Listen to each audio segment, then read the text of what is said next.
Eu me chamo Matheus Fernandes, eu e minha rinite estamos aqui para saudá-los.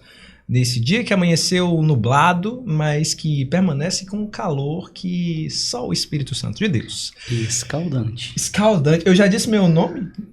Não sei, já disse meu nome. Nosso convidado confirmou aqui que eu já disse meu nome, então... De preto, aqui ao meu lado também de preto e fardado. Como sempre, não é sempre não, mas estou sempre fardado hoje. Jovesi Júnior. Estou aqui, o meu amigo Matheus, para mais um Dom Pódio, podcast católico da vida ordinária. Olha que maravilha. Reforçando, da vida ordinária. E como o Matheus disse, você é um ordinário, se converta. Conversa. É isso. É sobre isso, Brasil. E se inscreva no nosso canal. A Rocha. Que o povo vem, assiste até aqui, assiste até o final e não se inscreve. Que fica absurdo. Lá. Acha que é bom ficar deitado na cama de perna cruzada e não se levanta mesmo pra curtir. Se você não quiser ir pro purgatório, quiser ir direto pro céu, aí ó, assina, macho. Curta, comente, compartilha e ativa o sininho pra quando sair episódio novo você ficar sabendo. Exato. Né? Porque às vezes fica lá, você não volta, não sabe o que aconteceu. É sobre isso. Então se inscreva. E produção, toca a vinheta para mais um.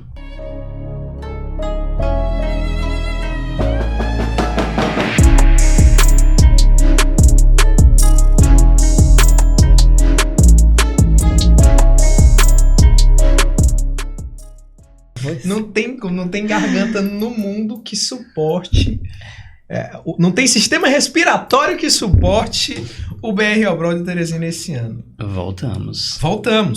E estamos aí agora introduzindo você nessa conversa informal. É porque o povo fica curioso, o que está acontecendo quando a vinheta está tocando. A gente estava falando do calor das nossas gargantas que não estão boas, né? Sobre isso. Agora vocês não querem saber da gente mais não. Não, agora é o momento saber. Que acabou o nosso estrelismo. Exatamente, Matheus Fernandes. Quem tá com a gente hoje? Hoje conosco, Felipe Diniz. Salva de palmas! Bem-vindo, Felipe. Bem-vindo, obrigado. Felipe. Que prazer em recebê-lo. Prazer. A alegria inenarrável. Eu separei essa palavra hoje pra usá-la. Precisamos do dicionário e tudo. Mas que bom, cara. Porque, ultimamente, a nossa... Tá vendo? Vai embora. a nossa memória. A nossa dicção. O nosso... É tudo resumido aqui. Aí a gente vai pesquisa de manhã. O que eu vou falar hoje de noite? Pronto, é sobre isso. Então, uma presença inenarrável. Vou usar muito aqui. Que isso. É sobre isso. É uma alegria toda minha, de fato, estar aqui com vocês. Que honra imensa. Eu contei as horas mesmo. Hoje, quando o dia acordou, eu já tava assim, caramba, hoje eu vou estar naquela cadeira, aquela poltrona de honra, né? Então, brincadeiras à parte, mas é uma alegria estar aqui com vocês, enorme. Que bom, cara. Curioso, né? Que ele vai ser antes do Padre Paulo Ricardo. A gente é iludido, né? Então, gente, tchau, vambora. Aguarde aí o próximo episódio. Então, esse foi o nosso episódio com o Felipe Diniz. Felipe é casado com a Tatiane, pai do João Gabriel e da Catarina. Missionário de vida da comunidade católica Shalom, natural de Patos da Paraíba, olha só, e responsável local e acompanhador regional da comunidade por aqui, né? Muito prazer. Exatamente, prazer enorme. Esse é o meu currículo, não tem mais nada, vocês não precisam esperar mais nada depois disso, né? Casado, pai da Tati, pai da Catarina, pai do João Gabriel. João Gabriel, nosso filho, está no céu, 3º mês de gravidez e eu faço questão de dizer, é o nosso filho de honra. De fato, Deus quis inaugurar nossa família no céu, né? Quando a gente... Já abrindo a conversa, sim, né? Quando a gente teve o primeiro filho ali, a vinda do João Gabriel, aquela descoberta, aquela alegria, aquela festa, e fala pros amigos, familiares, né?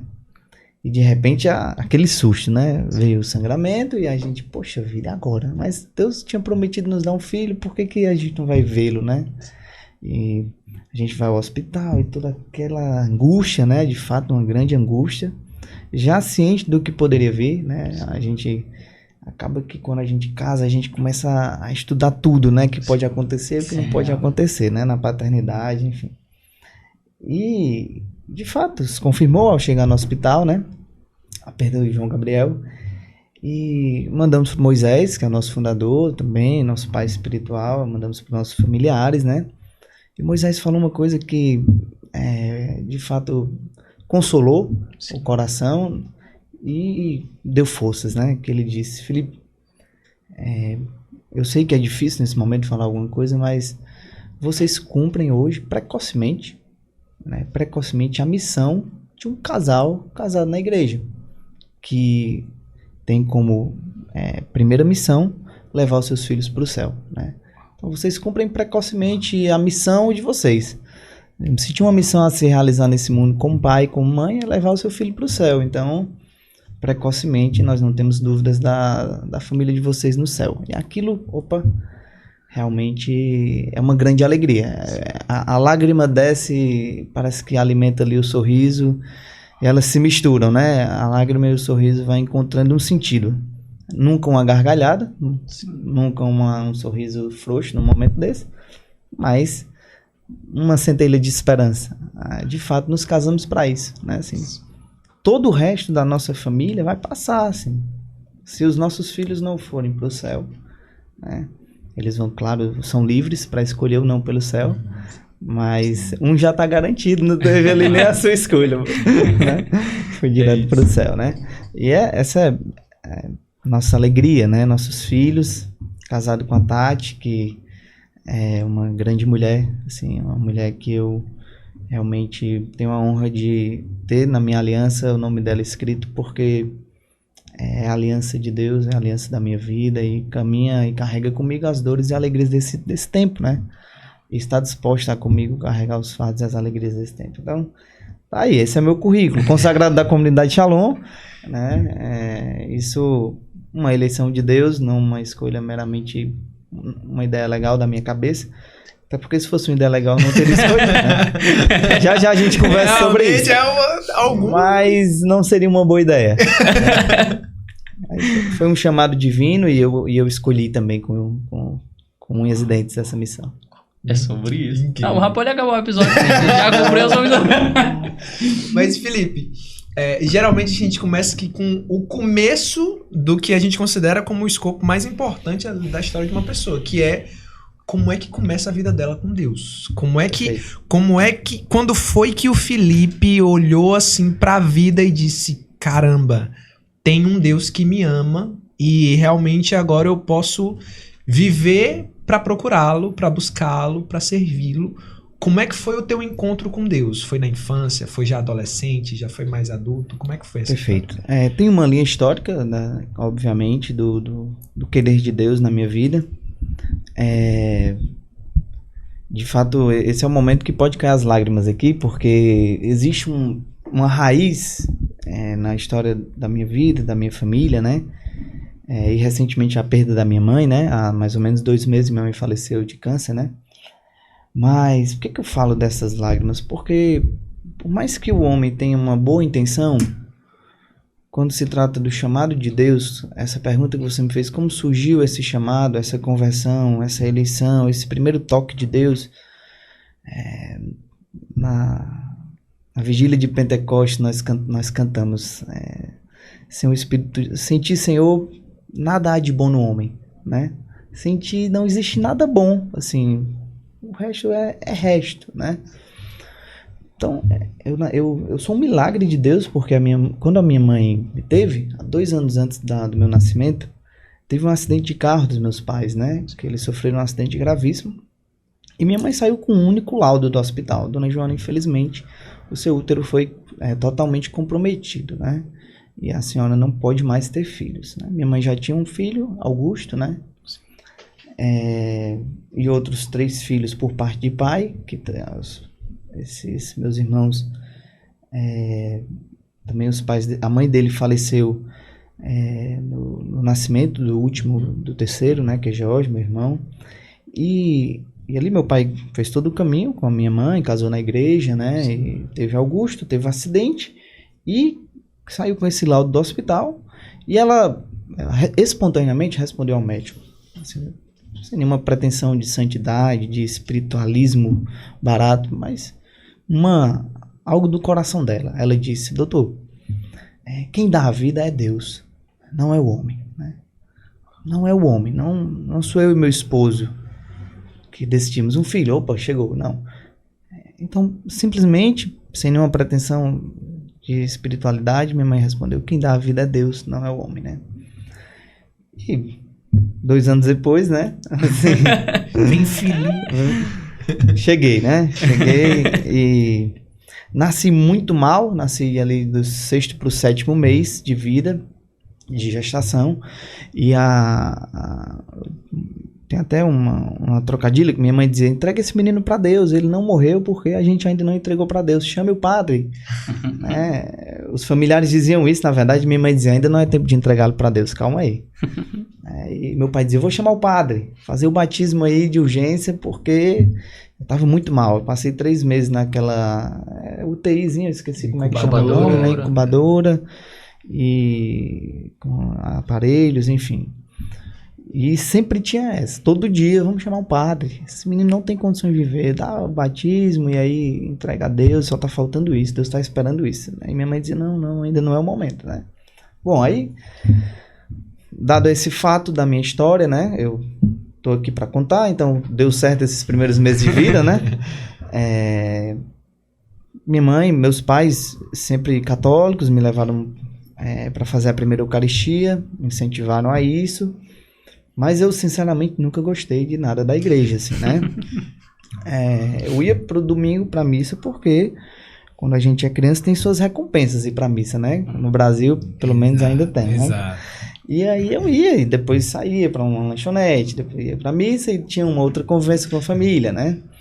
Então, mas eu de fato nunca gostei, dava muita risada dos coroinhas, né? A galera passava toda de branco, com a mãozinha fechada assim, eu disse: caramba. Eu mesmo, né? Extremamente bizarro, né? E, bom, tá completando ali os 12, 13 anos, fui pego de surpresa com aquela frase do Cafu, né? Eu era louco por futebol. Nossa senhora, se tivesse que ser padre para ser jogador de futebol, acho que eu teria encaminhado qualquer vida religiosa, qualquer coisa para ser jogador de futebol eu faria, né? Sim. E eu vi o Cafu levantando o troféu, eu tinha 12 anos, na Copa do Mundo de 2002, já entreguei minha idade aí, então tenho 32 anos.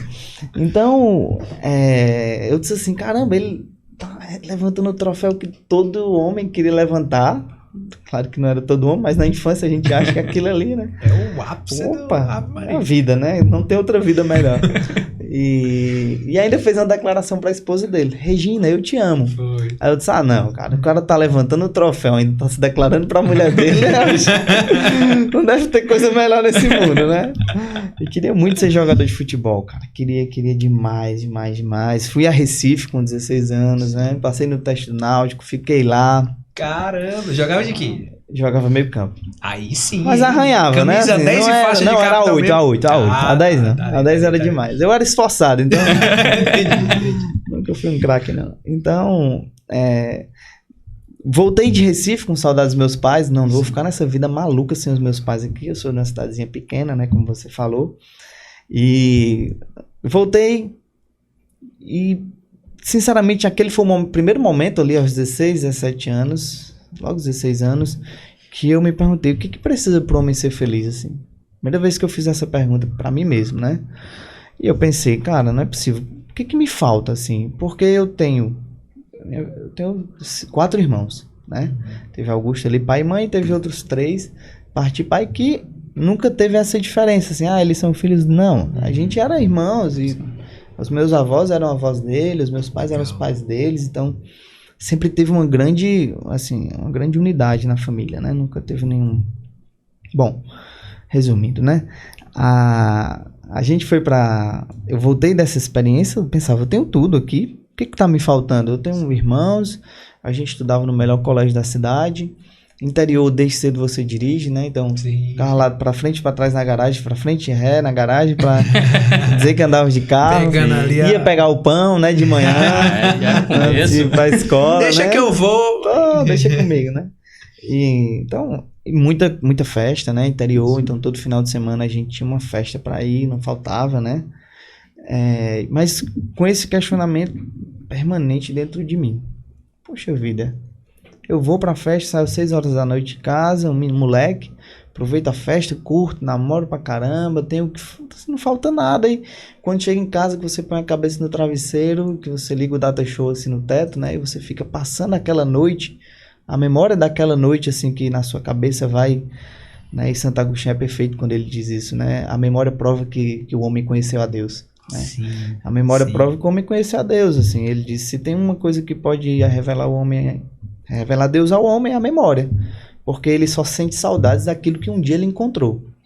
Né? Então, assim, se eu não tenho nenhuma experiência com Deus, né? Porque a minha experiência era de sacramentos ali, eu tinha que fazer, porque meu pai fez, minha mãe fez, minha avó fez, meu avô fez, mas não era uma experiência ali com Cristo, né? Assim, não era uma experiência de fato, apesar que Deus se aproveitava daquelas eucaristias para tocar meu coração, isso não me falta dúvidas. E aquela memória, poxa, eu tenho tudo, por que eu tô querendo algo mais, né? Por que eu tô querendo algo mais? O que tá me faltando, né? E eu disse, cara, quer saber? Eu nunca fui pra uma festa top, assim, deve ser isso, porque essas festas aqui em Patos deve ser tudo muito tranquilo e tal, né? Aí é onde entra a experiência com a Ivete Sangalo, né? Da minha experiência de vida, né? Olha só. Não sei se já chegou por aqui, né? Eu fui pra um show da Ivete Sangalo, né? Porque eu tava nessa ideia de que, não, são essas festinhas aqui que rola, que não faz o homem... Não dá alegria total, né? Eu tenho que ir pra algo maior. Fui pro festival de verão. Chega de cereja. Faltava poeira. Chega de cereja. E um segredo, pode cortar essa parte. Flamenguista, né? Fui pro show da Ivete Sangalo. Poeira, meu amigo. Na época, tiro o abadá, poeira pra lá, poeira pra cá.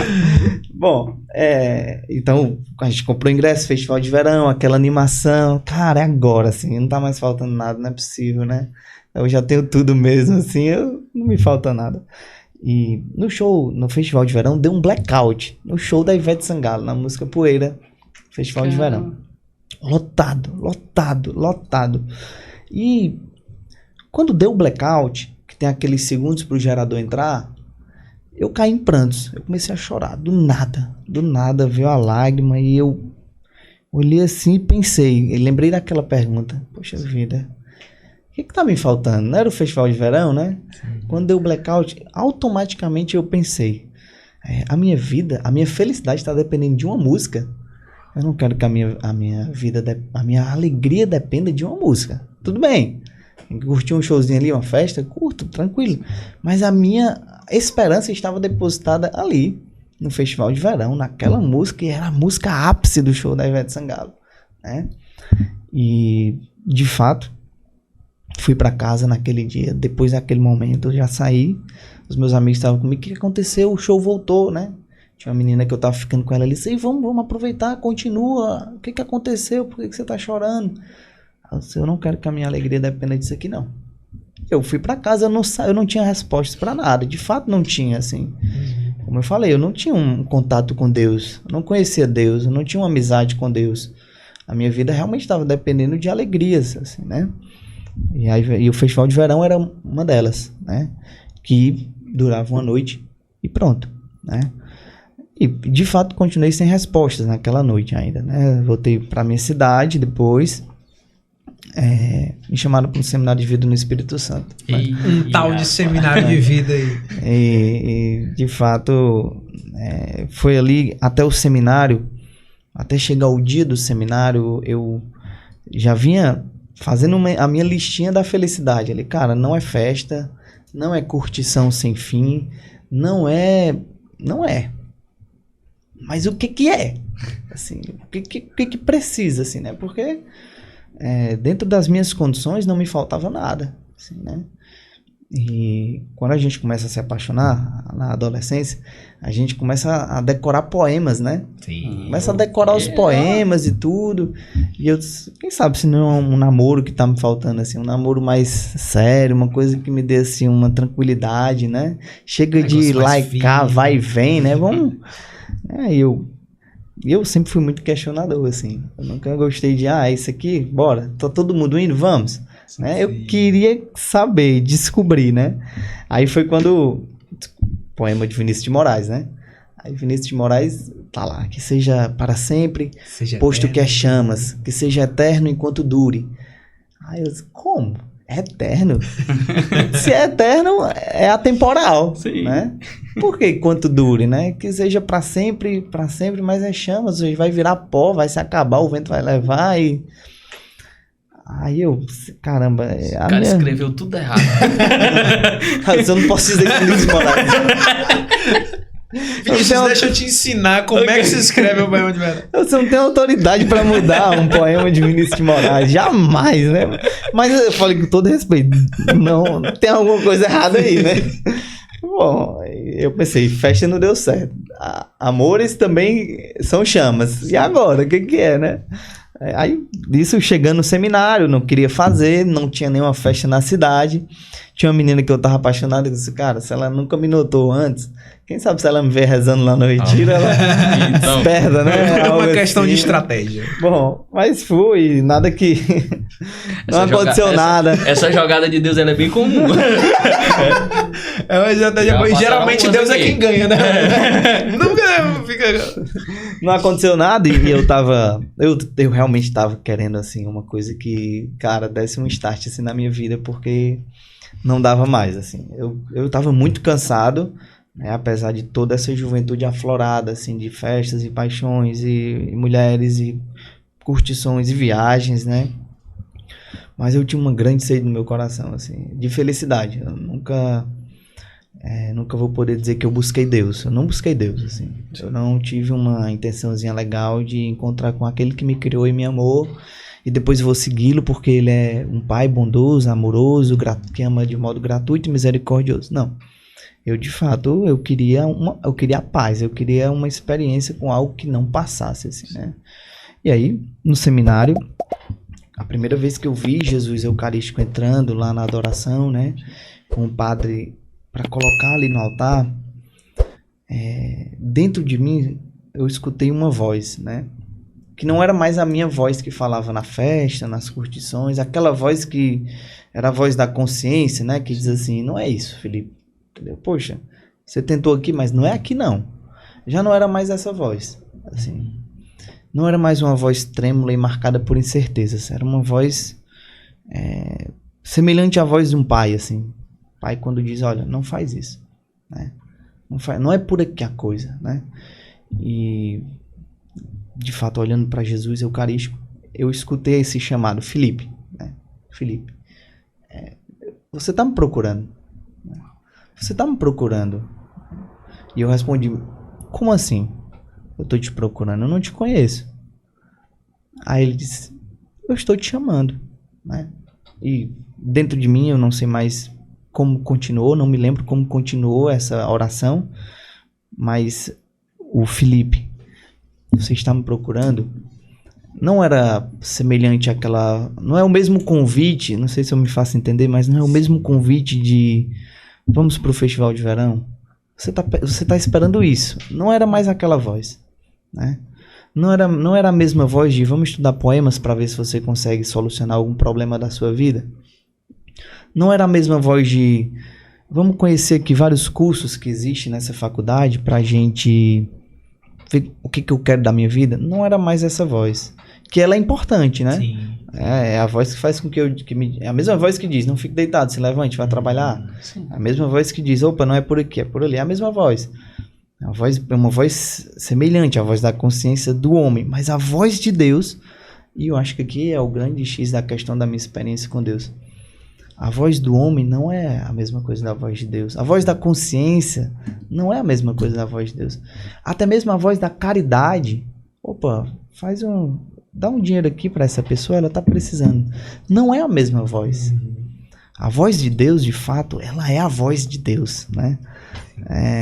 Por isso que aqui está o grande X da questão da igreja.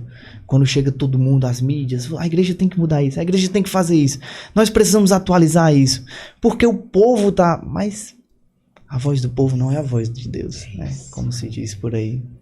É até legal pensar, a voz do povo é a voz de Deus, porque há necessidade da... Não, a voz de Deus é a voz de Deus, ela é inconfundível, né? E aquele momento, naquela adoração, me fez reconhecer. Não reconheci o Deus Altíssimo, Criador de todas as coisas. Não, mas essa voz é uma voz diferente. É uma voz além de mim. É uma voz que vem de fora. Não é essa voz da imaginação, da memória, que ela é importante. Deus se comunica por ela, com certeza.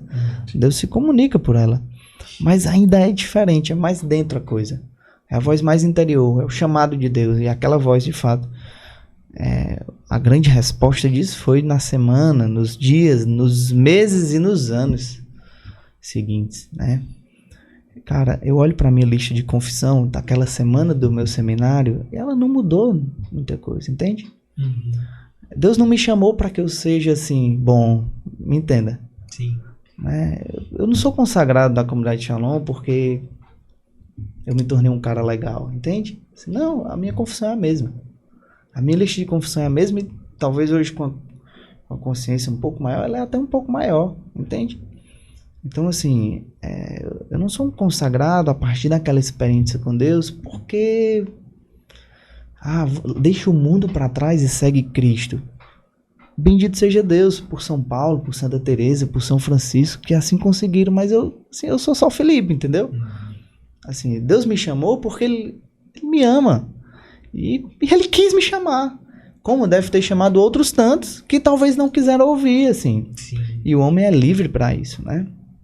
Então, ali eu me senti chamado por Deus e não tive nenhuma presunção da minha parte e agora eu vou te seguir porque eu vou ser uma pessoa melhor. Se isso acontecer, que seja uma consequência do seu chamado, do seu querer e também, obviamente, da minha resposta. Porque a minha resposta, aquele que me criou sem mim, né? Deus não me perguntou, você quer nascer? Sim. Você quer ser homem ou mulher? Você quer nascer em Patos ou em... Não, ele não me consultou. Santo Agostinho diz, aquele que me criou sem mim, não me salvará sem mim. Ele não vai me salvar sem a minha escolha. Então eu optei por isso. Tudo bem, vou seguir. Né? E não teve lista de promessas para Deus, não teve Senhor. Então a partir de agora eu vou... Que é bom, é necessário, é importante. Mas isso é um pequeno detalhe do nosso caminho, do chamado de Deus. Deus, quando chama o homem, ele vai continuar sendo Deus. Se eu for santo ou não, ele vai continuar sendo Deus. Mas aí, meu amigo, eu não. Se eu não for... Aí é outros 500. São outros capítulos do podcast. Sobre inferno, céu e purgatório. Mas, cara, aí foi o meu primeiro encontro, assim. Assim é pra falar do primeiro chamado. Veio meu nascimento, o milagre de Deus, a busca desenfreada pela felicidade e aquele encontro. Aquele encontro no seminário ali, diante das decepções próprias do mundo, das frustrações próprias do mundo, né? A Ivete Sangalo, o Vinícius de Moraes, os poemas, namoro, carreira, sucesso que a gente espera e quer, né?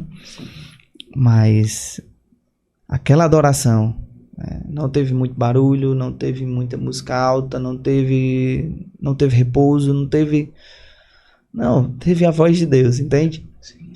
E bendito seja Deus, se tem alguém nos escutando que repousou, que foi uma música alta, que foi, sei lá, Deus é capaz de conquistar o homem de qualquer modo, assim, né? Mas comigo foi assim, comigo eu via nesse silêncio da adoração, Felipe, eu te eu te quero pra mim, eu quero um caminho novo pra tua vida. É nessas que Deus dá a certeza de que é individual para cada um, né? A gente conversava em um episódio anterior com o Diego e a Natasha, né? E eles comentando sobre como foi o processo de conversão deles, que foi uma loucura, né? Porque realmente a vida deles era uma loucura. E aí Deus se utilizou, né? Foi realmente pirotecnia, quase tudo isso, para que a conversão deles acontecesse. Do Diego ainda mais, né? E aí, essa certeza, cara, de que realmente é individual e particular de cada um, né? E a certeza maior de que Deus faz. Deus fala, só precisa realmente essa sensibilidade, né? Que é o próprio Deus que dá também essa sensibilidade no seu momento, né? A gente só precisa estar aberto para que isso aconteça. Mas, Felipe, como foi essa virada de chave, né? Quando foi que o Felipe se percebeu? Era isso. Era essa alegria que eu estava procurando, isso aqui não passa. Como foi esse Felipe pós esse chamado? De fato, A primeira coisa que a igreja nos provoca a partir dessa experiência realmente é a vida sacramental, né? Sim. Assim, pelo menos comigo, aquela missa que eu ia por preceito, né, que eu entrava mudo, saía calado, não entendia. Eu não sei se vocês reparam, mas é engraçado. As primeiras leituras, normalmente dominicais, Sim. é uma coisa que quem gosta de filme, o cara deve se esbanjar, né? Assim, eu particularmente não gosto de filme, né? Assim, a última coisa pra fazer na vida é eu vou assistir um filme, né? Eu não gosto mesmo, né? É melhor um livro, uma conversa ali, sei lá, mas eu não gosto. Parênteses, né? Fechado. Você chega lá, aí tá lá. O povo não sei de onde foi lá, se armou, né? Dardos de fogo e lançou e matou. É um negócio mesmo. Matou todo e devastou aquela cidade pra Esmagou os provar que inimigos. aquele Deus é o Deus de Jacó, de Israel. Aí vai lá o ser humano no final, palavra do Senhor, e todo mundo, graças a Deus, né? Deus é bom. Aí eu disse, caramba, isso é assim. Então, quem tem um mínimo de imaginação ali aguçada, você vai ficar assim, isso aqui o que quis dizer isso aqui, né? O que quis dizer isso? Bom, então eu entrava na missa, legal, né? A galera quer. Mas o que isso quer dizer, né? Assim, e graças a Deus as nossas homilias, né? Assim, a depender das paróquias, o padre consegue ainda explicar alguma coisa. Mas para quem não tá interessado, isso aí já é suficiente para você se dispersar, né? Exatamente. O que tem a ver com esse povo que matou todo mundo e todo mundo se matou e tá todo mundo feliz, né? Bom, a nossa imaginação ela é muito baseada no super-herói, que é sempre o bonzinho e vai matar o mal, né? Sim. Exato. E nunca vai ter ali uma rixa. O bem é o bem e o mal é o mal, né? Mas como é que você entra na missa e de repente o que mata é o bom? Né? É difícil, cara. É complexo, né? Dá um negócio na cabeça. Mas, de fato, aquela experiência na adoração e no mesmo evento da efusão do Espírito Santo, né? Que, confesso, não teve muitos adereços, foi uma experiência com Deus, né? Ela me fez participar da missa e entender a missa. Né? Assim, aos poucos. Sim. Aos poucos eu começava a entender que tinha um contexto histórico ali, naquela primeira leitura, né? Que também a gente joga tudo pro padre, né? O padre que se vire para explicar. Né? Assim, então depois do meu seminário, eu já não ia mais só para missa. Eu fazia a minha liturgia diária em casa, rezava com a liturgia diária, para tentar ali eu pegar e chegar já na missa, que é o ápice da nossa fé, com o coração mais em Deus, né? Então, foi entrando por aí, pela oração diária, né? A oração diária simples, pela palavra. No Shalom a gente aprende, como acredito que muitos caminhos dos jesuítas, Teresa de Ávila, né, mestre na oração, lê, depois vê o que quer dizer essa palavra, depois pergunte a Deus o que ela tem a ver com a sua vida, depois, e aí vai, né, então comecei assim, né, algumas vezes coloquei música, né, colocava uma música de louvor para agradecer a Deus, como eu não sabia cantar, não tenho esse dom, eu colocava uma música lá de louvor e cantava, depois dava um pause e continuava. Olha, Senhor, o que essa música falou, eu quero continuar te dizendo. E fui aprendendo a conversar com Deus, né, dialogar com Deus, como a gente conversa com qualquer pessoa, ou com o tempo depois com um grande amigo, né? Então foi entrando pela oração, foi entrando pela missa, aquela confissão tímida, de preferência com o padre mais velhinho da diocese, né? Porque ele provavelmente não vai te ouvir, nem vai te reconhecer. Então você vai... A timidez, eu sempre fui muito tímido, então eu procurava aquele padre para me confessar e... Opa, amanhã ele já não vai mais lembrar de nada, graças a Deus. Né? Então, assim, minha experiência foi dando de missa em missa, de confissão em confissão, de leitura em leitura. Nunca houve um passe de mágica, assim, né? O que teve de mais marcante, assim, foi realmente deixar as festas, né, assim, porque no Shalom ninguém me pediu isso, né, nem deixar as festas porque é do mundo, é pecado, não, ninguém nunca me falou isso no Shalom, graças a Deus, mas eu via que na missa a gente rezava pedindo pela saúde dos jovens, né, e eu via nas festas que a droga era vendida, assim, como se vende banana no mercado, então eu comecei a pensar, de duas uma. Ou eu paro de rezar por eles na missa, ou eu paro de ir pras festas. Porque eu não consigo ser conivente com isso. Eu via nas festas um cara que era casado traindo sua esposa. Então eu comecei a pensar, eu não posso ser um patrocinador disso. Porque quando você vai pra uma festa, você compra uma água, você tá patrocinando. Se você tá ali, você tá patrocinando aquele evento, né? Mas ninguém nunca passou o dedo na minha cara e disse, deixa a festa. Não, eu comecei a pensar, cara, eu não quero, assim. Ou eu vou na igreja e rezo pedindo a Deus por um mundo novo, por novas famílias, por novos casamentos, novos jovens, ou não vai dar pra manter os dois, né, assim. E aí foi a primeira ruptura, assim, mais brusca da minha vida, né. Foi realmente a partir dessa liturgia diária, dessa oração diária, foi quando eu comecei a ter um pouco de discernimento, assim, não, isso aqui eu acho que Felipe. Sim. Aí entrou toda a fase difícil com os amigos, né, poxa, cara, você só quer estar na igreja agora? Olha, nós continuamos sendo amigos, vem aqui pra minha casa, vamos tomar uma cerveja, vamos comer um sanduíche, vamos fazer algo. Mas eu não quero mais estar nesse ambiente aqui, porque de fato eu não via coisas boas, assim. Eu não via coisas boas. Eu queria encontrar alguma coisa que realmente valesse a pena. Eu não queria patrocinar drogas, eu não queria promover eventos que as famílias estavam se separando. Eu não queria promover que o cara tá lá cantando uma música que tá destruindo a minha mãe, entendeu? Se você ouvir, né, e é um convite que a gente faz assim, né? Pelo menos escute a música que você tá ouvindo. Opa, você vai parar pra pensar, caramba, realmente, assim, eu tô praticamente me xingando na música, né? Eu tô praticamente destruindo a minha vida, a minha história, a minha família, meus pais, o passado, a religião, eu tô destruindo os professores, eu tô destruindo tudo, cara, assim, eu tô simplesmente dizendo assim, ó, isso aqui é um lixo. Joga tudo pra fora, que nada disso presta, né? Se você estiver ouvindo, faça a experiência, colocar no Google as 10 músicas mais tocadas nesse momento. Se você encontrar uma que ajude a sua mãe a ser fiel ao seu pai, aí, cara, pode promover essa música que é um sucesso, né? Mas você não vai encontrar coisa boa, né? Assim, são músicas realmente assim, o cara senta lá e diz, eu vou ver que dá alguma coisa e escreve. O autor que escreve, ele nem mesmo acredita naquilo, né? O cara vai ver lá, o cara é bem casado, o cara tem família, mas a música de sucesso dele é eu sou garotão e eu pego todas e eu... E, cara, assim, aí chega uma hora que você diz assim, ah, não. Eu preciso cantar uma música que eu quero viver, que eu quero ouvir, que eu quero viver também, né?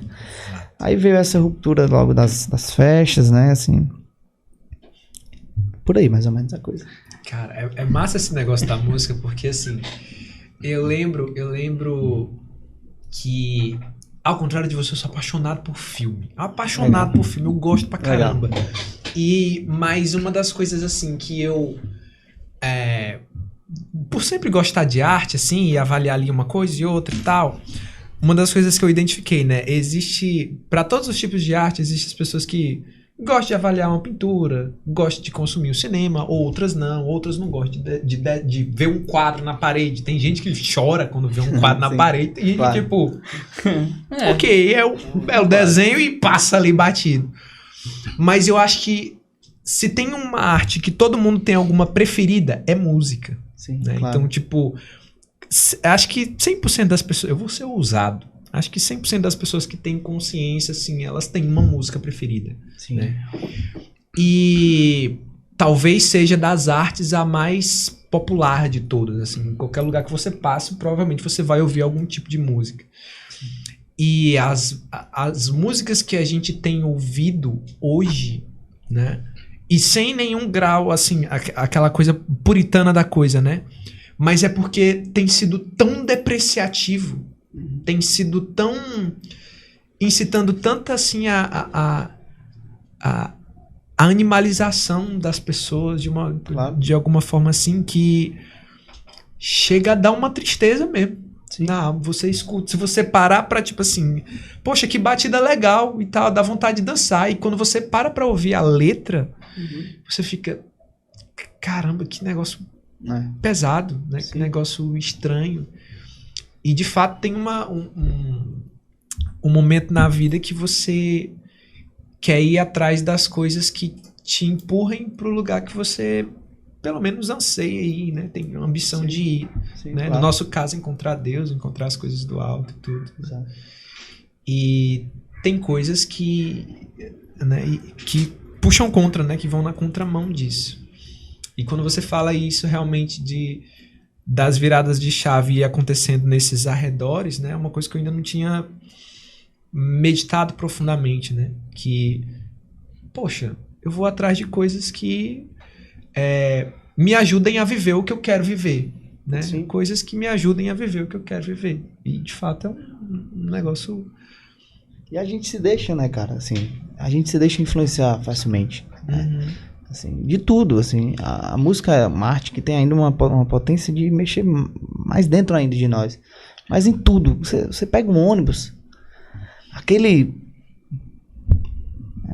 tem que usar esse termo, né, é verdade, é o caos, né, aquele Sim. caos urbano que você vê, aquele tanto de gente, aquela confusão e se segura pra não cair, o engenheiro lá bonitinho colocou um cinto de segurança pra ser usado, mas ninguém vai ter 150 pessoas em pé pelo caos político que a gente vive, né, e a corrupção que faz com que de fato, não é por falta de dinheiro, né, quando você entra no ônibus, aquilo mexe com você, te estressa, você entrou uma pessoa, você sai do carro do mesmo modo, aquele trânsito, aquela confusão, você chega no supermercado, a pessoa tá com cara emburrada e ela passa um troco assim, tipo, vai-te embora, tchau, sai logo daqui.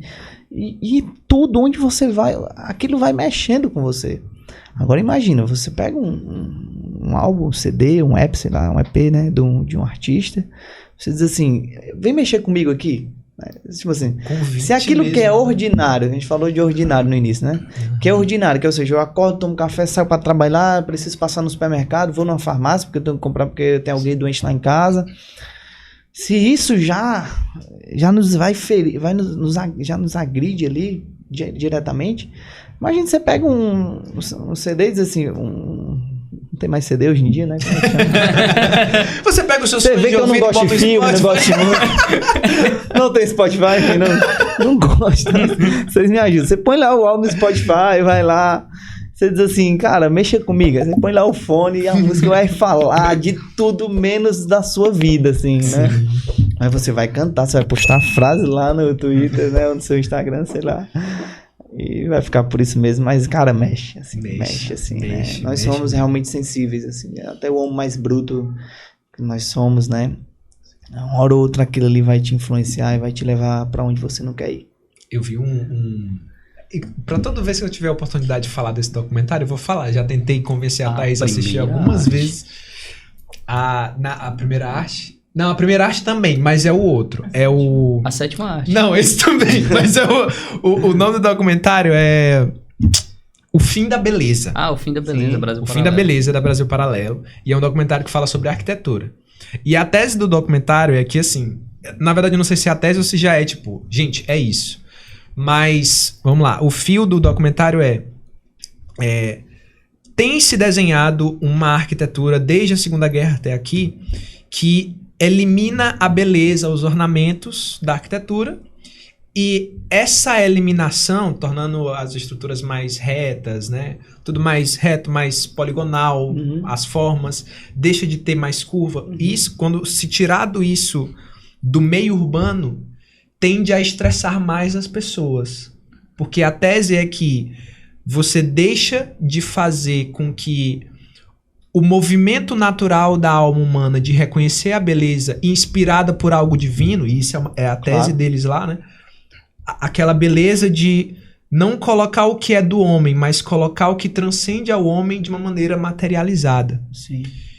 E quando você aprisiona isso e coloca isso em caixas, né, em estruturas fixas, né, ruas retas, quarteirões, prédios quadrados, você tende a deixar as pessoas mais estressadas, né? Sim. E eles colocam esse contraponto, né, que até nos ambientes que parecem mais caóticos visualmente falando, no sentido de ruas que não são exatamente retilíneas, mas ruas mais curvas, que obedecem ali, por exemplo, o movimento do relevo da região e tal, as pessoas são mais tranquilas, né? Sim. As casas que são... É interessantíssimo a tese que eles constroem, né? E eles defendem que existe um movimento contrário que vai ajudar, inclusive, a diminuir violência, diminuir o estresse. Esse movimento de inspirar a beleza no meio urbano. E isso acredito também em todas as artes, né? Que se existe isso na arquitetura, vai existir isso na música, vai existir isso na pintura, no cinema. Claro. Interessante. Claro, interessante. E a gente pode até ver, por exemplo, quando a gente vai num ambiente, num bairro que tem muitos prédios, por exemplo. Isso. Né? Se você pega ali um prédio no meio de todos esses, um prédio abandonado, você tira por aí, tá? Você exato. vê, todos os outros prédios estão funcionando, eles não vão te chamar a atenção, não.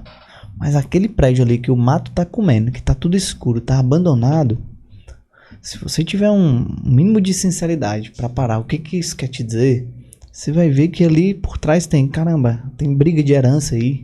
Tem uma família que no início, quando começou a construir isso aí, faliu. Sei lá, houve uma briga judicial e tá aí há 60 anos parado, entendeu? Quantos outros prédios estão funcionando, andando, tá tudo bonitinho, você nem se questiona, tarará, né?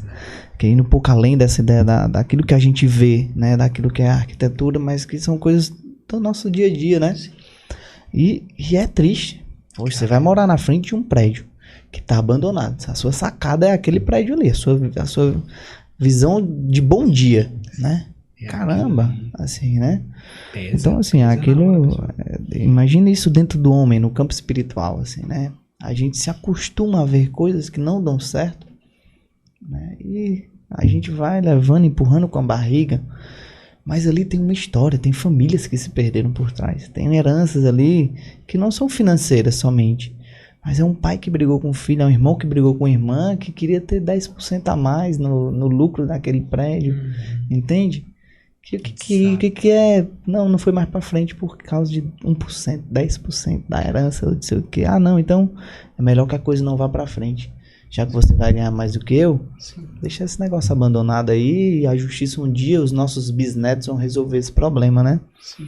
Se abandona a história, né? Mas a história ficou pra trás ali, né? Ali vai ser pra sempre o prédio que meu irmão, meu tio brigou com minha tia, e ali por causa de... A família se separou por isso. Aí eles se encontravam na casa dos seus avós sempre, mas depois aquele... Entende? Totalmente. E falando em algo que é pra sempre, sabemos que o Felipe aí, né, casado com a Tatiane. Aí sim. Como foi que essa mudança aí, né? Porque tinha toda a vida do Felipe antes ali, né? Tentando, meu Deus, a felicidade. Encontrei, Deus falou. E aí começou essa caminhada e tudo. E Deus decidiu colocar uma pessoa pra caminhar contigo. Papo bom, né? Quem quer casar, meu amigo, é? A melhor coisa que tem na vida é casar. E aí a gente tem aqui, eu que já sou casado, né? Que aí a tua experiência vai influenciar muito pra cá também. O Matheus vai casar em breve, então... Eu sou estagiário. Que beleza, agora, hein, tá cara? chegando. Vou chegar, novembro vou tá alcançar chegando aí, né? Que bom, parabéns. E vimos que o teu Instagram, porque nós somos stalkers profissionais. A gente é Tem uma fuxiqueiro, coisa que a gente é fuxiqueiro. né? É uma característica nossa. Né? A gente vai até mudar aí, então pode... O Chico pode. O Chico pode, o podcast mais fuxiqueiro. O próximo convidado é o Léo Dias. Ave Maria. Tá repreendido. Como foi, cara? Aonde foi que ela chegou? Já foi depois que tu encontrou com a comunidade? Foi. Cara, é o seguinte, eu entrei na comunidade... Depois desse chamado ali inicial da minha experiência com Deus, eu vi que a forma da comunidade de vida seria o que mais me facilitaria o meu processo de conversão. E aí pedi o caminho vocacional à comunidade, e realmente lá fazendo esse discernimento, né? Cara, a comunidade de vida de fato é o que mais salta aos meus olhos. A galera, que nem os primeiros cristãos, sai das casas dos seus pais e vão viver numa casa comunitária e vão viver ali missão, e eles nunca mais voltam, e seja o que Deus quiser, né?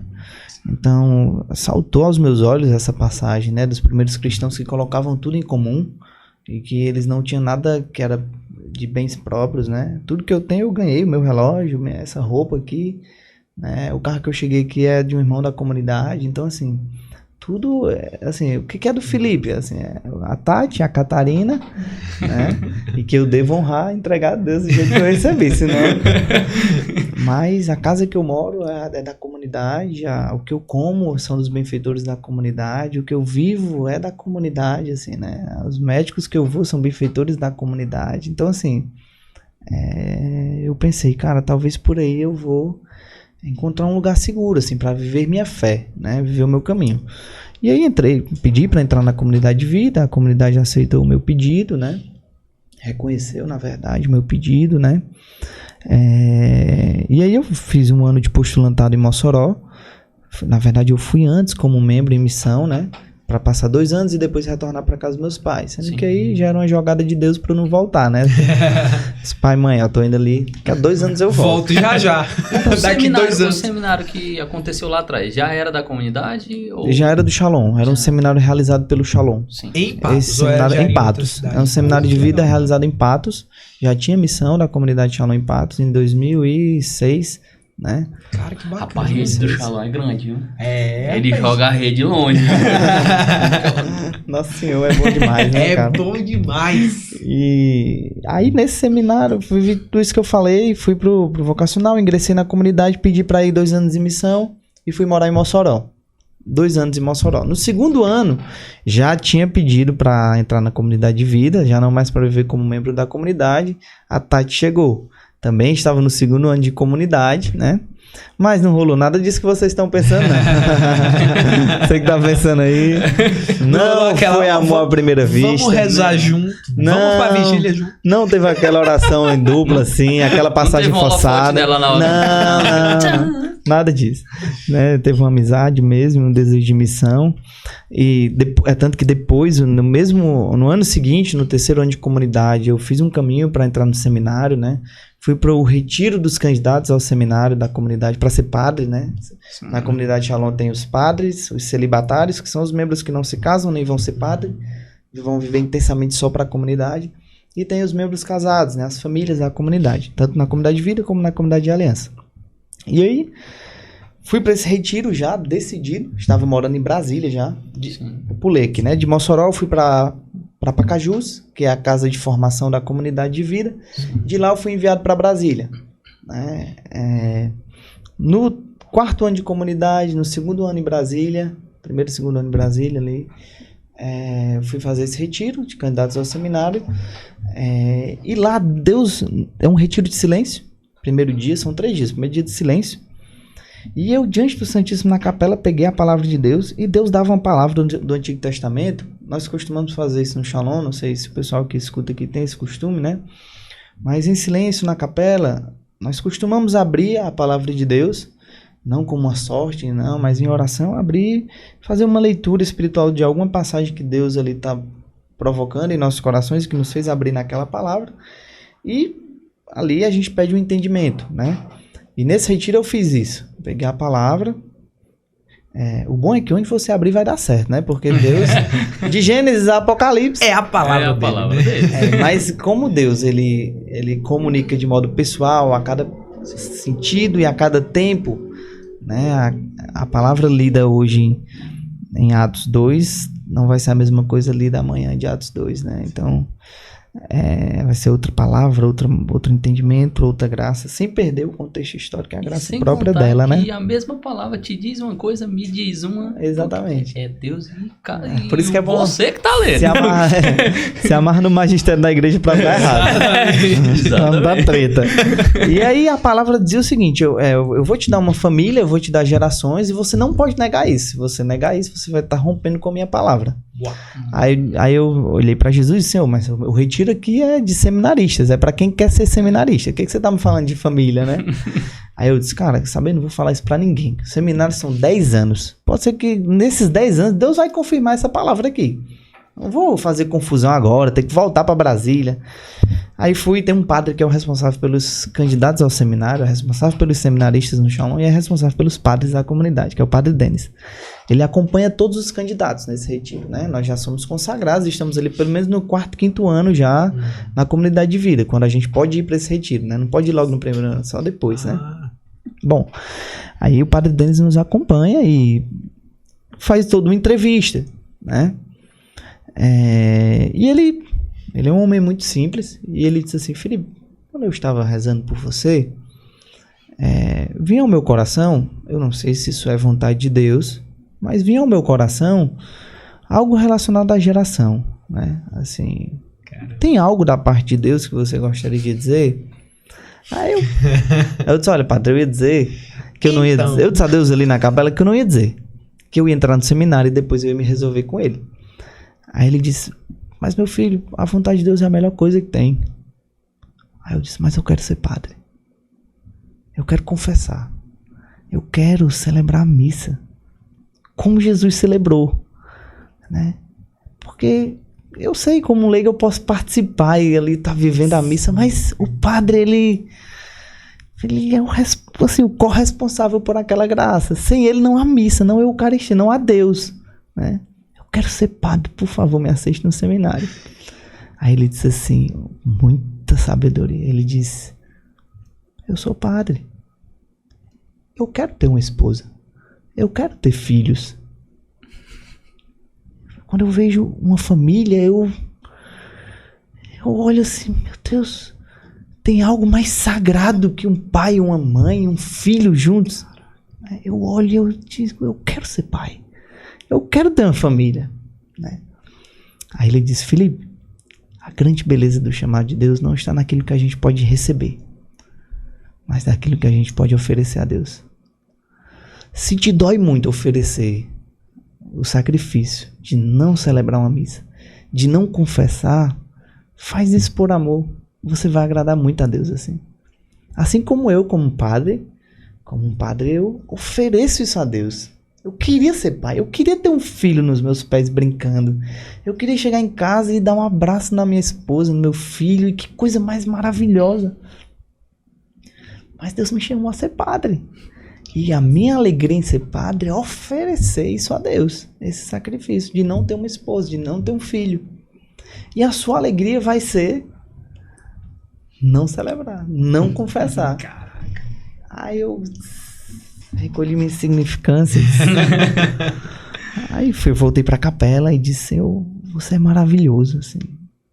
Você dá tudo ao homem que ele precisa para ser feliz, né? Porque, veja bem, no mundo, como diz São Paulo, né? Eu preciso ter isso. Custe o que custar, eu vou ter isso. Se eu não tiver, eu vou ser muito infeliz.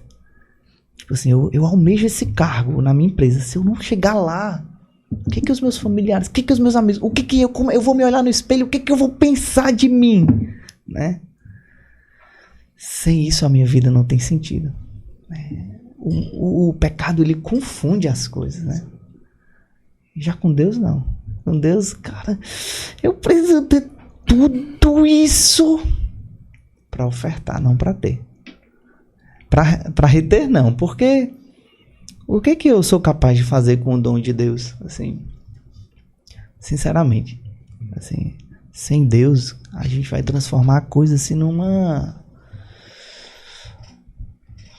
na melhor das hipóteses, numa boa ideia que vai durar 1 ano. Por isso que eu falei no início, assim, não seria uma boa ideia ser um consagrado, não seria uma boa ideia ter casado assim com a Tati, porque a Tati é uma mulher bonita mas não vai demorar um ir ao supermercado para encontrar uma mulher mais bonita que ela, entende? Sim. Se eu me caso com a Tati só porque ela é uma mulher extremamente linda, eu vou encontrar outra mulher extremamente linda também no supermercado, e aí? Vai gerar uma confusão dentro de mim. Mas eu não casei com a Tati por causa da beleza dela. A beleza dela, claro que fez parte e influenciou muito, né? Ela, graças a Deus, tem muita beleza. Olha aí, já ganhou aí, ó, pontos aí, né? Maridão aqui. Mas, saindo desse retiro, né? Já conheci a Tati. Liguei pro meu formador, que é o meu diretor espiritual, e disse: cara, não tem condições de eu casar na comunidade de vida. Eu queria ser padre. Assim, eu entrei para ser missionário. Eu preciso ser padre, e Deus falou no retiro que eu não vou ser padre. Agora, Assim, como é que eu vou namorar à distância? Como é que eu vou casar? Onde é que vai estar a pessoa que eu sou apaixonado, né? Na comunidade de vida, a gente só pode namorar com pessoas da comunidade de vida. Por N realidades que não dá nem pra entrar aqui, mas uma delas. Eu tenho um voto de pobreza na comunidade de vida. Se a minha mulher, tem uma empresa e ela ganha dinheiro, como é que vai ser isso? Vai ser uma confusão financeira, né? Então... Mas por outros motivos, não só por isso, não dá pra aprofundar aqui.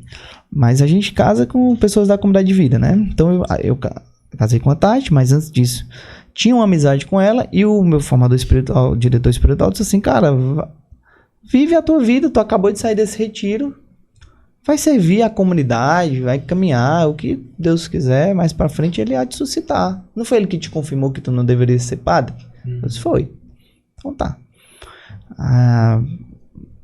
Nós trabalhávamos no apostolado da juventude, na comunidade, tanto eu como a Tati, né? A Tati morava em Curitiba, eu morava em Brasília. Voltei para Brasília, depois retiro dos candidatos ao seminário. A Tati estava começando, o segundo ano, eu já estava no quinto, mais ou menos, ano de trabalho com os jovens, né?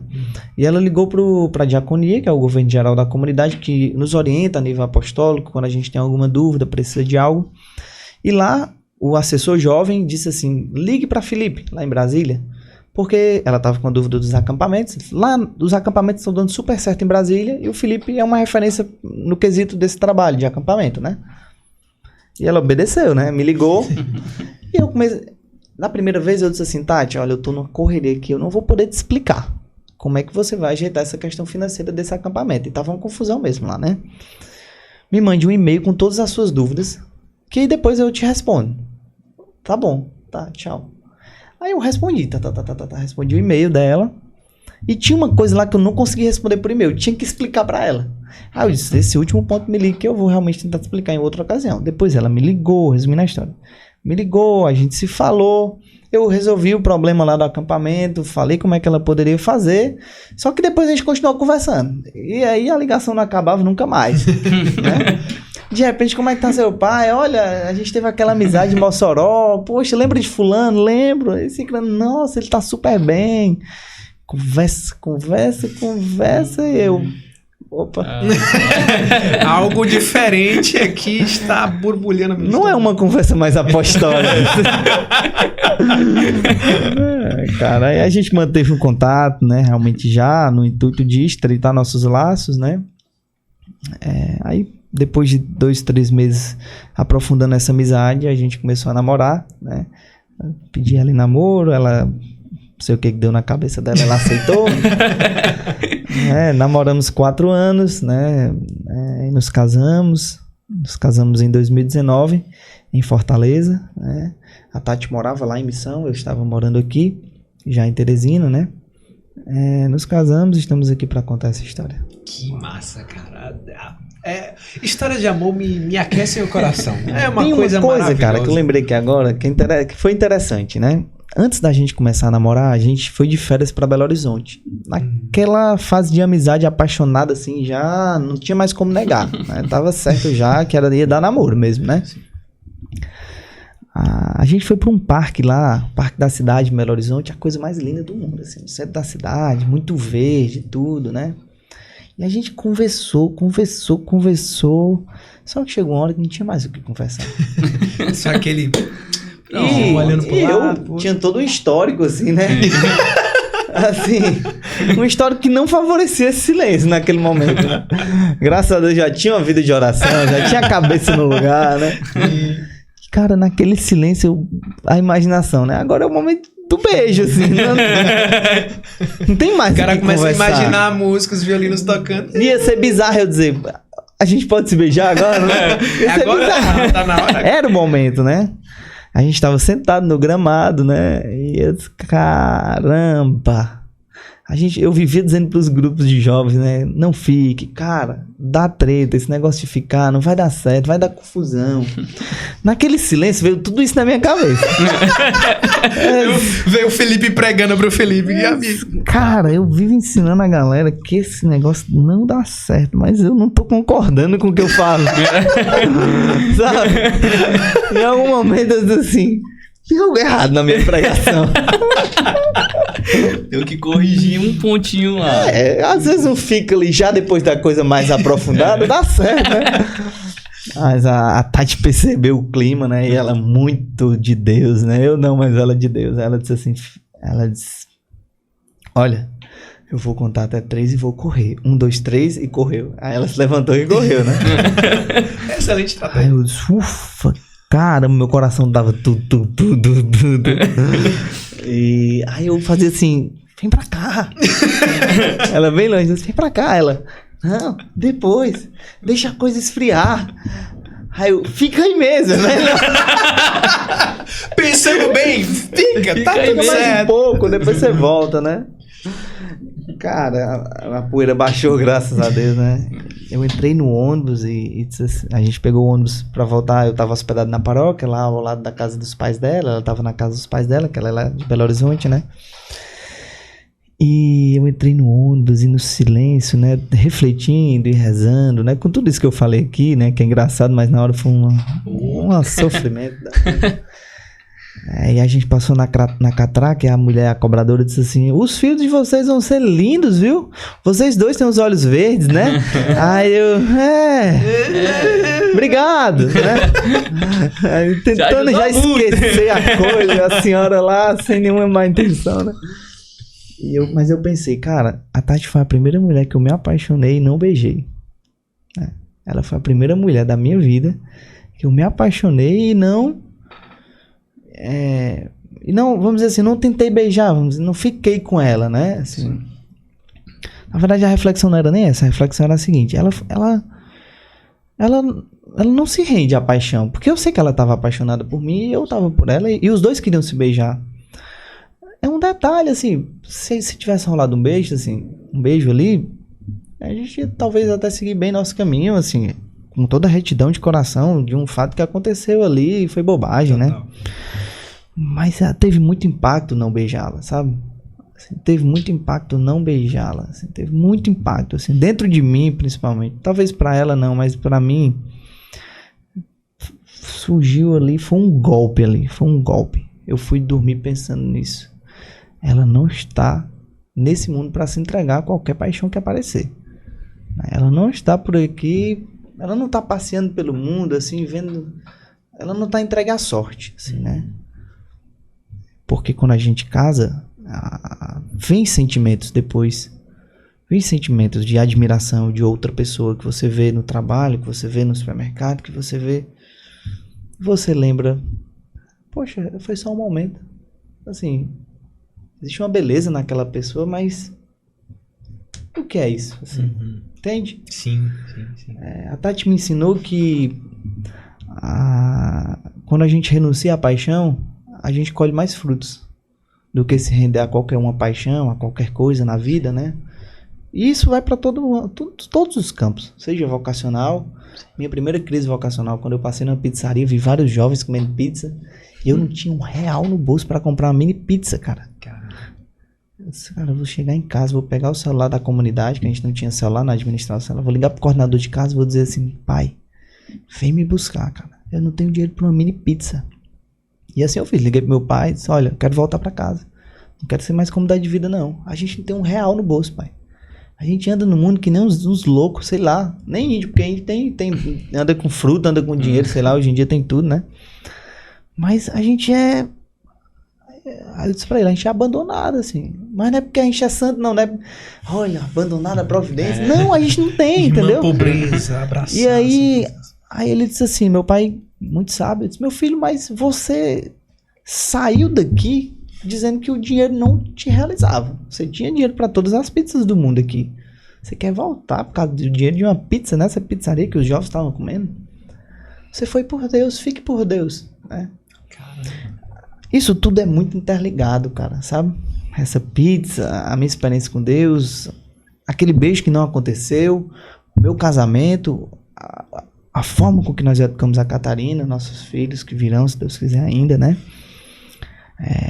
O modo com que a Tati me olha, o modo com que eu a olho, assim, na paixão ali do cansaço do dia, caramba, a louça ainda, depois de 9 da noite, Você acordou 6 da manhã com seu filho chorando e vai trabalho, correria, gente com cara fechada pra você, gente que te cobra daquilo que você não deveria dar, gente que exige de você uma coisa que não era o seu papel, mas você se fez missionário, e aí?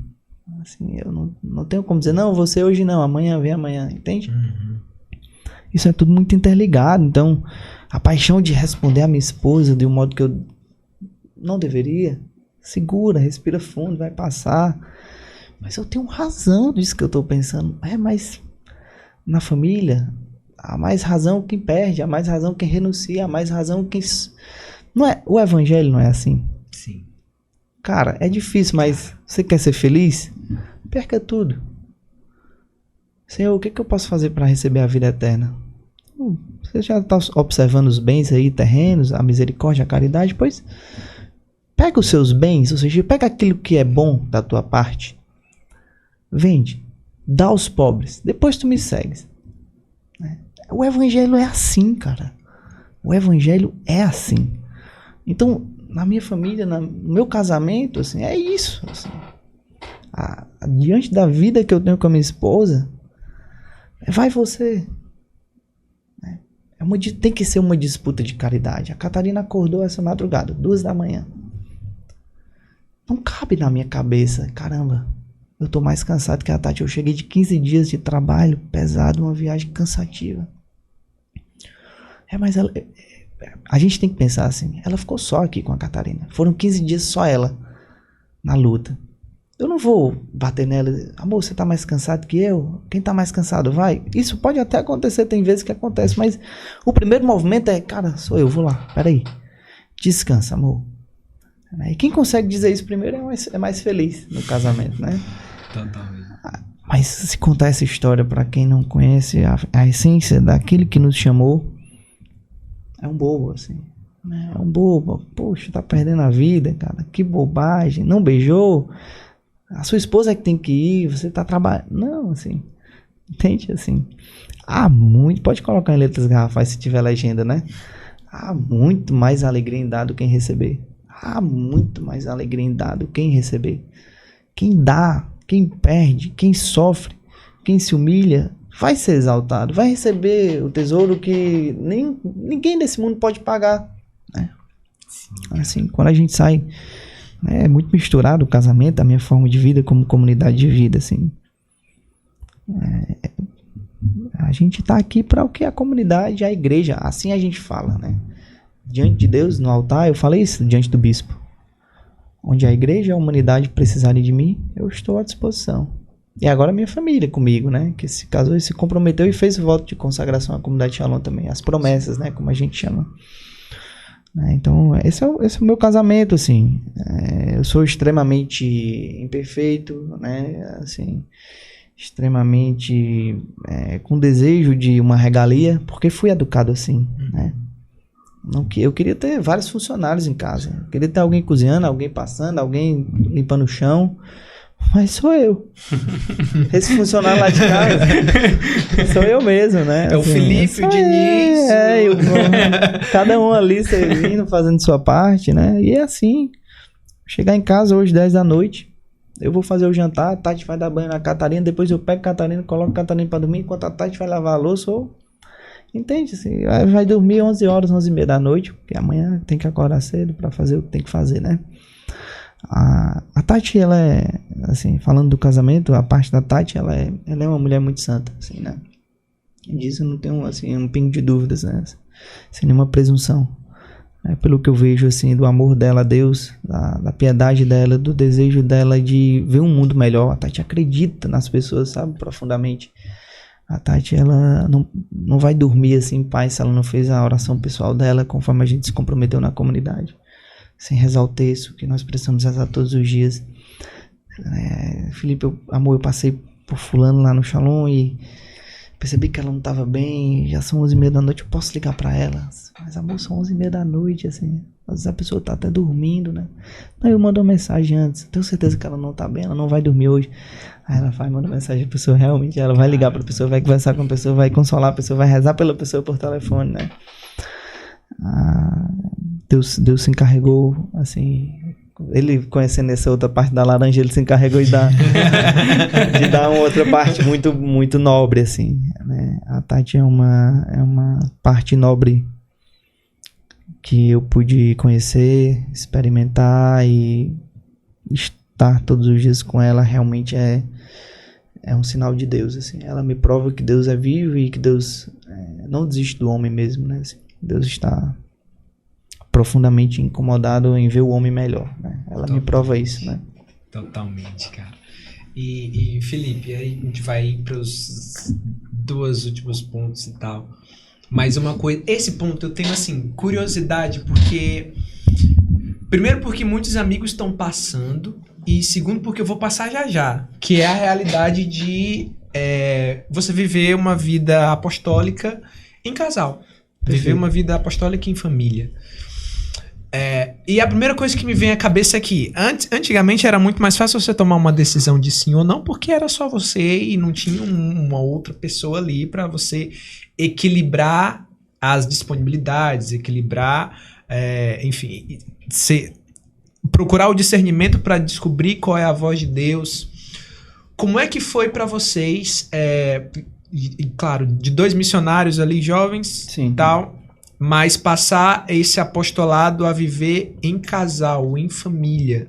Sim. Como é que vocês equilibraram essas disponibilidades, né? Vocês decidem em família ou na oração pessoal, cada um discerne ali o que Deus chama pessoalmente? Como é que funciona esse apostolado familiar? Perfeito. Pano para muita manga. essa pergunta, né? A gente vai ter que extrair de quem está nos ouvindo aqui uma maturidade.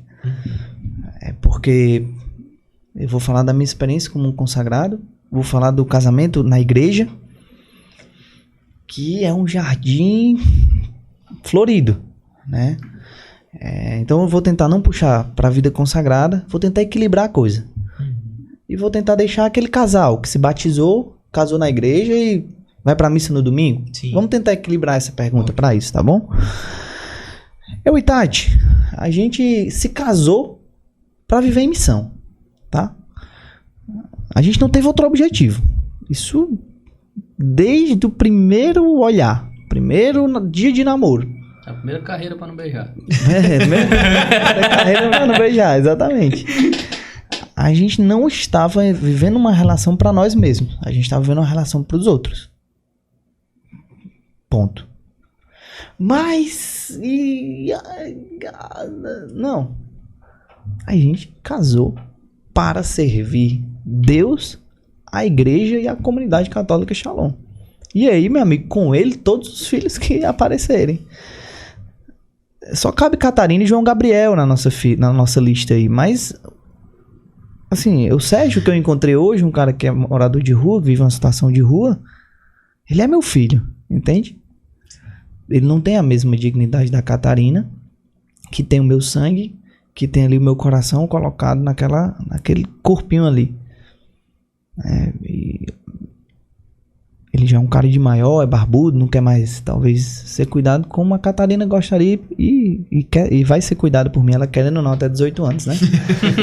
Mas em dignidade, em estado de serviço, a Catarina e o Sérgio, eles estão ali no mesmo patamar. Porque eu consagrei minha vida a Deus e aos homens, entende? Não é tão simples como eu tô te falando, mas a gente já tem isso no nosso coração. E as nossas escolhas vão ser sempre em servir mais. E o casamento, ele é recheado de dons, né? A nossa vida conjugal, a nossa unidade, nós dormimos e acordamos no mesmo teto, o que eu trabalho e o que ela trabalha, que é fruto da providência divina, mas fruto do nosso trabalho, o que a gente come é fruto do nosso trabalho, né? Não cai do além, assim, vocês são missionários, como é que vocês têm comida? Não, a gente trabalha. E a gente trabalha muito. Quando a pessoa chega na comunidade, Felipe, como é pra você não trabalhar? Esse vagabundo aqui pode ser você. Eu não. Eu trabalho e trabalho muito. E lhe provo que eu trabalho muito, né? Você quer chamar alguém de vagabundo? Chame você ou outro. Eu não, né? Então o equilíbrio da vida matrimonial com a vida de trabalho, porque Porque eu posso cruzar os braços e dizer assim, cara, Deus vai providenciar toda noite agora em casa. Final de semana a gente só sai pra missa. Né? Nada de servir, nada de trabalhar em retiro para jovens, família, não.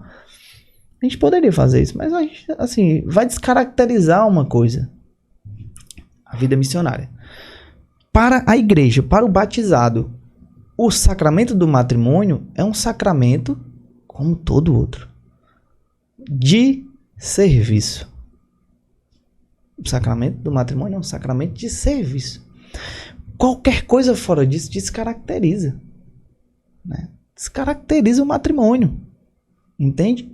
Não, porque agora a família tem que se cuidar e se proteger e separe todos os seus filhos dos filhos do mundo, né? E esse tipo de relação que a gente tem, não, só eu, você e outra pessoa ali que é da igreja, porque a gente não pode ter uma influência de fora, ninguém pode tocar na gente, porque o nosso casamento... Ah, não vou servir em tal pastoral, em tal coisa, porque a gente tem que preservar nossa família. A gente não pode entrar nesse... E quem é que vai cuidar lá? Né? Para falar da família, a gente tem que tomar muito cuidado, porque hoje a gente tem uma coisa chamada ideologia da família. Né?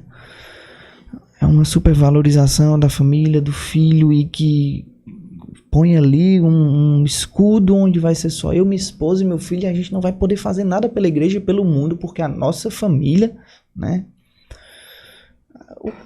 A religião é o que me liga a Deus, vocês sabem disso. A religião, o termo da palavra, se diz aquilo que liga o homem a Deus. A ideologia é algo semelhante à religião, só que tentando se ligar a Deus, ele se liga a si mesmo. Né? Ele passa a viver o que seria uma religião, ele passa a viver uma idolatria, né? E ele passa a se servir e se bastar ali, né? E aí, meu amigo, tem pano pra manga. O matrimônio é um sacramento, é o sacramento do matrimônio. A gente poderia conversar de pessoas que vivem uma união. Aí sim, era outro assunto. Mas o cara que ele foi até a igreja, procurou o padre e disse assim, eu preciso desse sacramento para ser feliz com minha esposa, com a minha mulher. Preciso me unir, eu e ela, nós precisamos ser um só. Você foi até a igreja, você se comprometeu ali a Deus, aos homens, amar aquela pessoa até o fim da vida dela, respeitá-la, amá-la, amar os filhos que virão, tarará, tarará, tarará, por amor a Deus. E esta relação só tem sentido neste sacramento. E aí, meu amigo, é onde entra a questão. Por quê? O sacramento só tem sentido na Eucaristia. O sacramento só tem sentido no altar. São 2 altares da família, né? Vocês sabem disso. O altar eucarístico e o altar de casa, que é a nossa cama, né? Sim. São os 2 altares da família, né? Eles são praticamente um só. Existe uma extensão ali, né?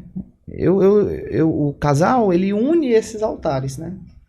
Pelo seu sacramento e pela sua vida ali, matrimonial. Então precisa desse cuidado, sempre.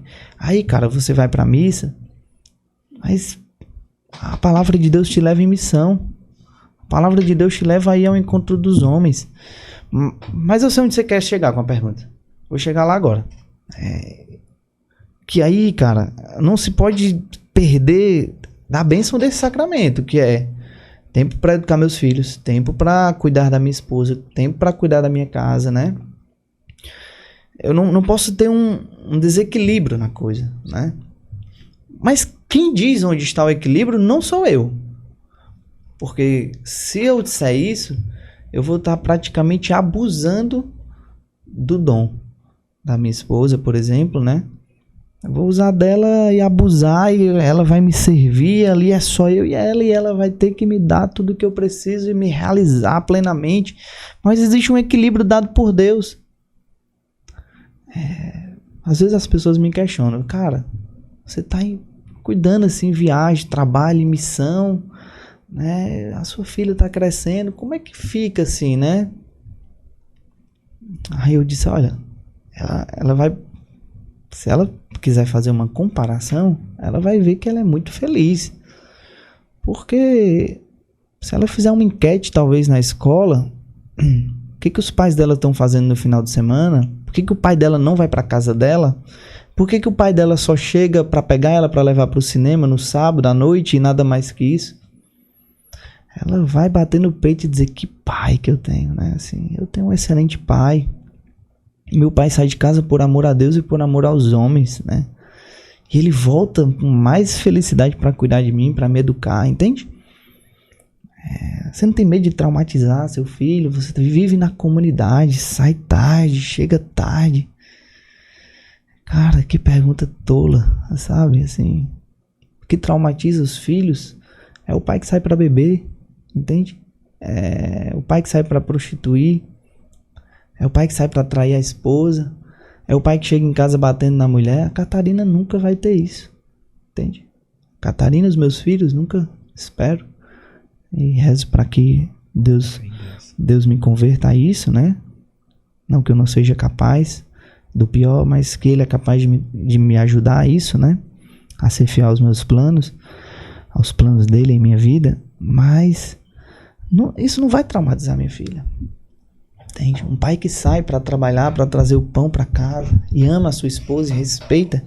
A Catarina nunca vai ouvir eu falando em voz alta com a mãe dela. A Catarina vai me ver chegando e dizendo, filha, e contar a história pra ela, tudo que eu vivi no retiro, que eu vi um jovem chegando das drogas, há 5 anos drogado, e ouviu o meu testemunho e disse assim, eu não quero nunca mais usar drogas, entende? O currículo que a Catarina vai dar pros coleguinhas dela, que ela vai ter na história de vida dela, assim, é uma bagagem que vai ser difícil ela encontrar. Não por méritos do pai, mas por graça de Deus, entende? Não por méritos meus, mas por graça de Deus. Então, onde está o equilíbrio? O equilíbrio está no amor. No amor, assim. Eu sou profundamente responsável pela Catarina. Eu não vou deixar faltar comida para ela. Não vou deixar faltar fé para ela. A Catarina vai para a missa todos os dias comigo. Eu não delego ninguém de levar a Catarina para a missa. Não, leva ali minha filha para a missa para... Não, quem é que vai ensinar catequese para mim? Quem vai ensinar catequese para Catarina sou eu. Eu que vou ensinar ela o que é Deus, quem é Nossa Senhora, o que é a Eucaristia, o que são os sacramentos da igreja, o que é a vida. Entende? Eu vou me responsabilizar por isso. Eu vou me responsabilizar de ensinar ela cada coisa que é necessário. Entende? Então, como é viver em família e em missão? Eu ouso dizer que não existe em nenhum momento, em nenhuma situação da nossa vida um equívoco entre um e outro. Uma coisa não é contrária à outra. A missão não é contrária ao matrimônio. A vida religiosa não é contrária ao matrimônio. Então seria um equívoco da parte de Deus você ser missionário e ter filhos.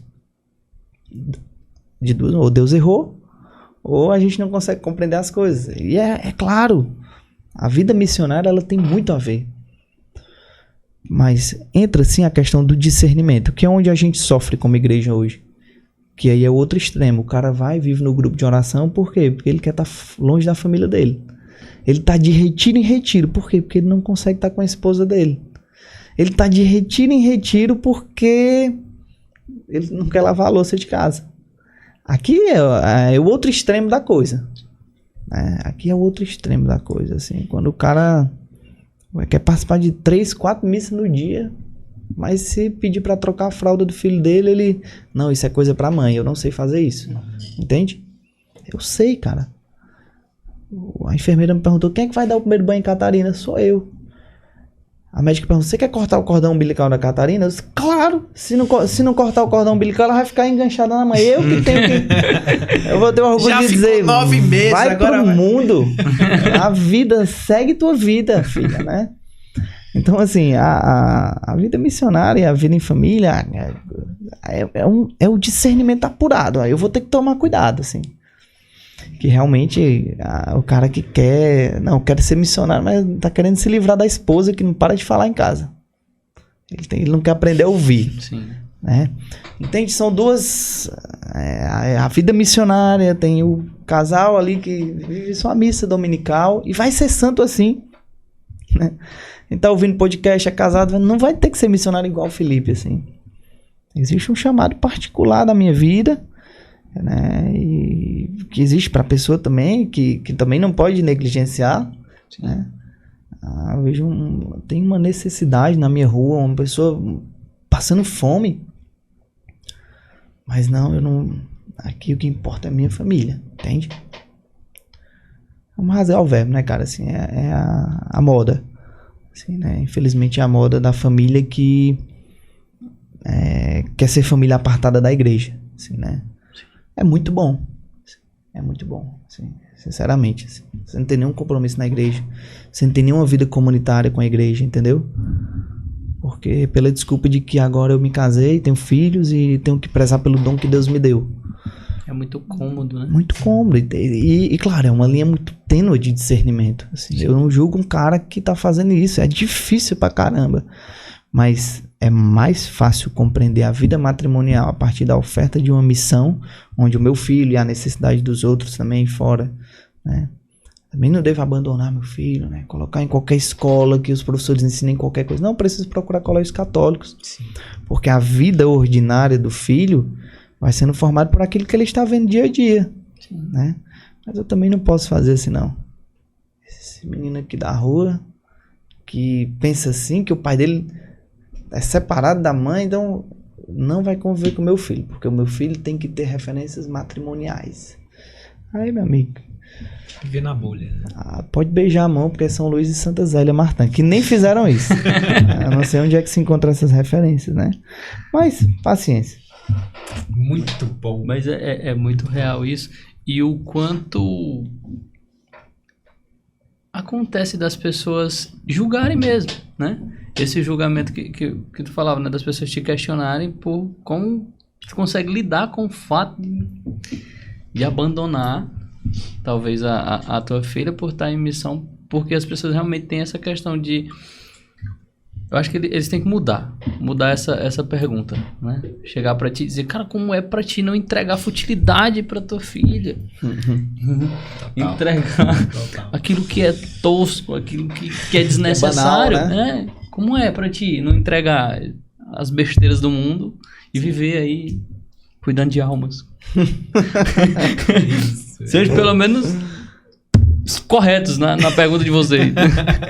Mas, cara, é real, eu acho que temos. Não acho temos, que é isso, né? Acho que é isso. Mas de certo que... Muito obrigado.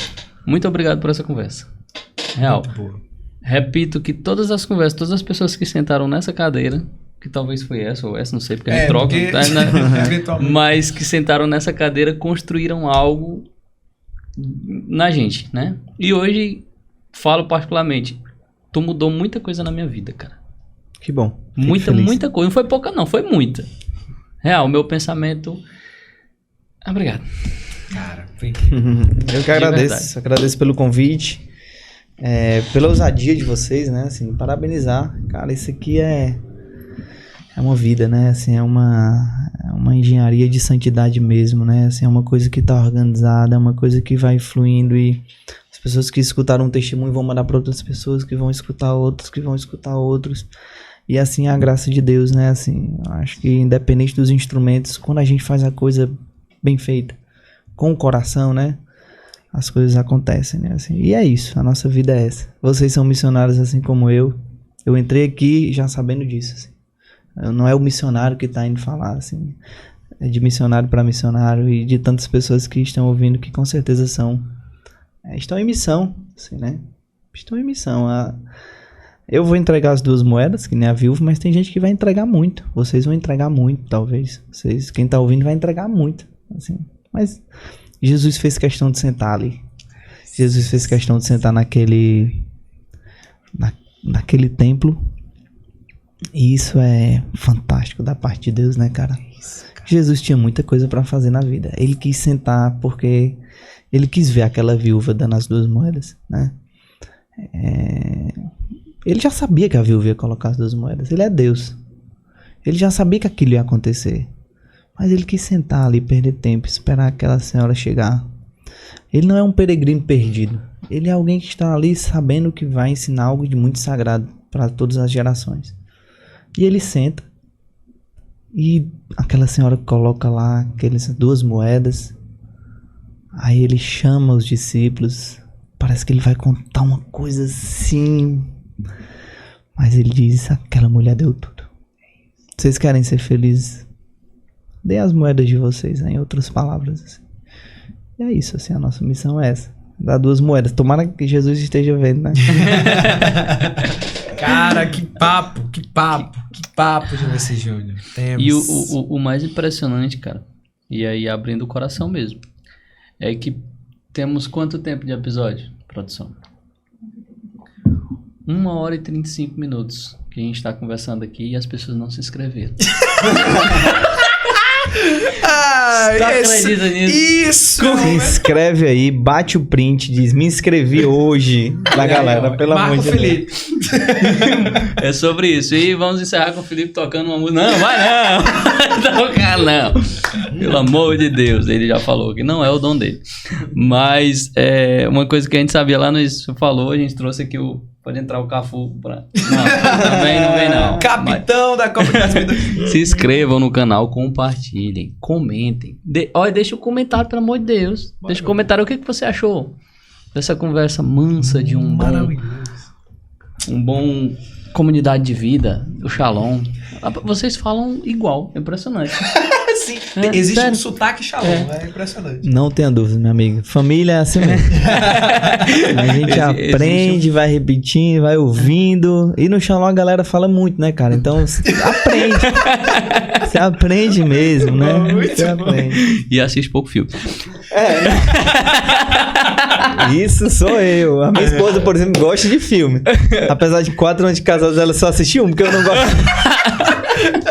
Mas a galera gosta de filmes, gosta pra caramba. Eu que não gosto. Assim, tá nada contra os filmes. Nada contra os filmes. Inclusive, eu quero indicar um filme pra vocês aqui agora. De verdade, eu quero indicar um filme. Tô brincando, nem consigo. Eu quero indicar o lançamento Lagoa Azul, que saiu esse. Na verdade, ele quer indicar os 3 ninjas demais, que é o Rocker, dormiu e naquele tempo. Então é isso, meu povo. Muito obrigado também por terem acompanhado até aqui. Um cheiro no coração de cada um de vocês. E é isso, Matheus Fernandes. Você tem mais alguma coisa aí pra...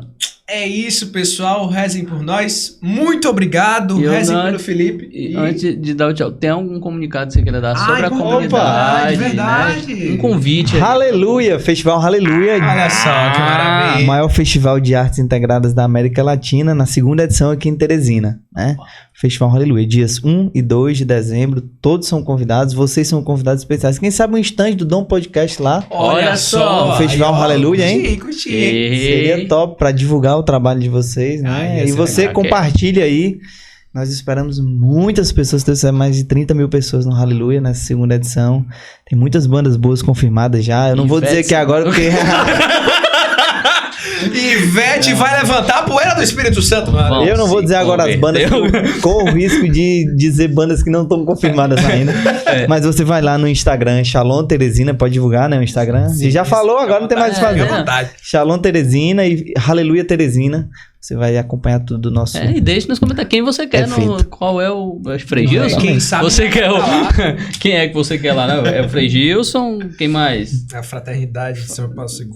Todo mundo. Deixa nos comentários. Como é que essa galera conseguiu descobrir que essa galera vai estar no Aleluia? Olha só! Vocês têm uma fonte lá dentro. Tô brincando, mas... Esse papo ia longe, porque se viesse, tu sabe, que vinha lá e vinha cá. Dá até confusão. Mas é isso, meu povo. Muito obrigado, um cheiro. É isso, pessoal. Rezem por nós. Santa noite. Tamo junto. Falou. Tchau.